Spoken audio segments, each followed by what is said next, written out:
992219 इन दोनों के से एंट्रेंस में आ रही है गाड़ियाँ है कहाँ ऐसे रास्ता करें सर। नाच करा जी पहुँचे आप? लोकेशन पे मौजूद है, लोकेशन पे सूरज आ गया आपके पास? जनाब बस मैं करा मत बाइक डाल दिए बाइक में बता दें तो चले ठीक है।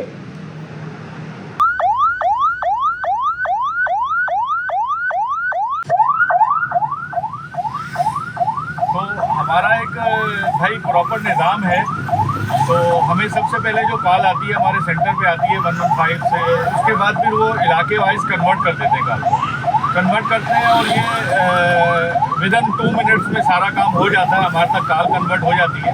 तो आगे हमें लोकेशन वाइज कम से कम टाइम 5 मिनट और ज़्यादा से ज़्यादा हम 10 मिनट में वहाँ तक पहुँच जाते हैं। तो वहाँ पे अब अगर तो फ्रेश बॉडी है तो उसको जो है एक आम मतलब के सिस्टम के तहत हम उसको उठा लेते हैं। और अगर कोई गली सड़ी कुछ दिन पुरानी है, बदबूदार बॉडी है, तो उसको जब हम उठाते हैं तो उसके लिए हम प्लास्टिक कफन लेके जाते हैं। प्लास्टिक कफन में रैप करके तो फिर हम उसको प्रॉपर तरीके से जो है वो उठाते हैं और फिर हम उसका नाम के मुतालिका थाने तक लेके जाते हैं। थाने तक लेके जाके थाने वाले हमें एक लेटर देते हैं जो रखने का लेटर होता है। तो उस लेटर को जो है हम अपने पास रखते हैं। अगर तो कोई अटेंडेंट आ गया उसका तो हम उसके हवाले करते हैं। हवाले करने का ये है कि वो दोबारा थाने जाएंगे, थाने जाके वो रिसीविंग का लेटर लेकर आएंगे।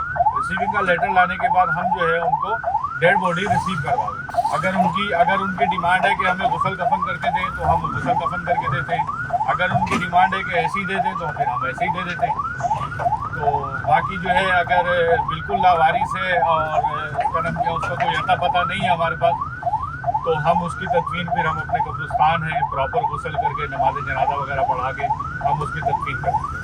अस्सलाम वालेकुम, मेरा नाम साद अहमद है। मैं तकरीबन इस इदारे में 4 से 5 साल हो चुके हैं मुझे ड्यूटी करते हुए। मेरे वालिद साहब भी इसी इदारे में इंचार्ज थे। हमारे को दिन में तकरीबन 70 से 80 बॉडीज़ होती हैं। कभी कभार ऐसा होता है कि 50 से 60 बॉडीज़ भी होती हैं। इनमें से लावारिस बॉडीज़ तकरीबन कभी 10 होती हैं, 15 होती हैं, कभी 20 भी हो जाती हैं, कभी 20 से अबव भी हो जाती हैं। लावारिस बॉडीज़ की शनाख्त के लिए हमारा एक छोटा सा अमल होता है। पहले हम वहाँ लेके जाते हैं उनको, हमारे CPLC का एक छोटा सा ऑफिस बना हुआ है सदखाने के अंदर। तो उसके बाद वो वहाँ पे हम लोग उनका बायोमेट्रिक करवाते हैं। फिर उसके ज़रिए उनका एड्रेस निकलवा के उन एड्रेस पे इतला देने की कोशिश करते हैं। पुरसा की तलाश करते हैं जिसके लिए हम 7 से 8 दिन इन बॉडीज़ को अपने पास रखते हैं अपने साथ खाने में। गुसल, कफन, तदफीन, नमाज जनाजा, ये सब का जो एक्सपेंस होता है सब एदी फाउंडेशन की तरफ से होता है। सर जैसा कि आपको पता है सर, कभी कभार हमारे पास बॉडीज़ ऐसी भी आती हैं जो 10 से 15 दिन पुरानी भी होती हैं बॉडीज़। बिल्कुल इस तरह की पुरानी बॉडीज़ बहुत सी आती हैं जिनमें कीड़े लगे हुए होते हैं, स्मेल होती है, गंदगी वाली बॉडी होती है। क्या होता है कि उनको गुसल के बाद भी हम उनको कफन भी ख़राब हो जाता है उनका, जिनका हमको 3-3 बार भी कफन चेंज करना पड़ता है। ऐसी बॉडीज़ भी होती है हमारे पास।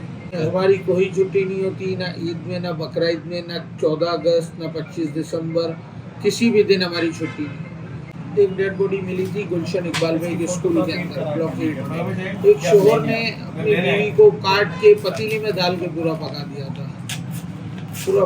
था, जो कि हम वहाँ से जो मौके पर मैं पहुँचा अपनी टीम के साथ मैंने वहाँ पे देखा तो औरत पतीले में बाकायदा पक रही थी और चूल्हा जल रहा था।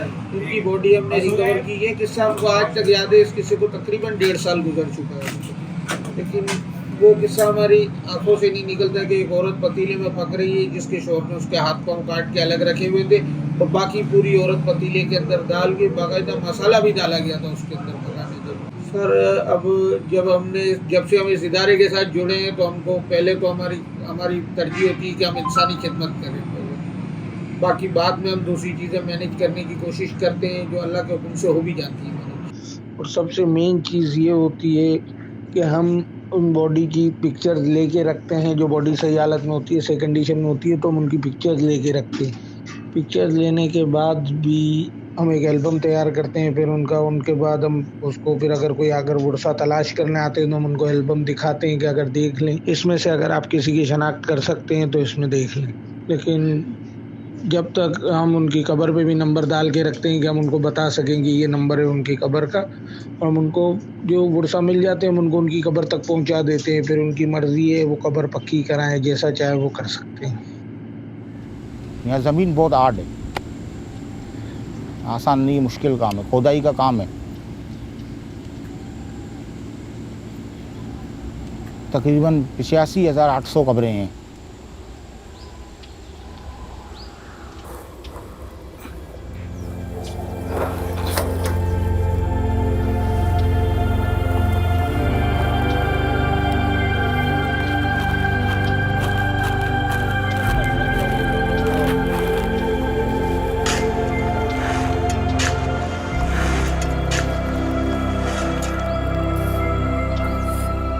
जी यहाँ पे सब बराबर है। वो इस कब्रिस्तान में आते हैं सही है, उनको घर मिल जाता है, यहाँ तदफीन हो जाते हैं। फिर बाद में वो वर्षा आए नहीं आए, उनको कब्र तो मिल गया, वो तदफीन हो गए।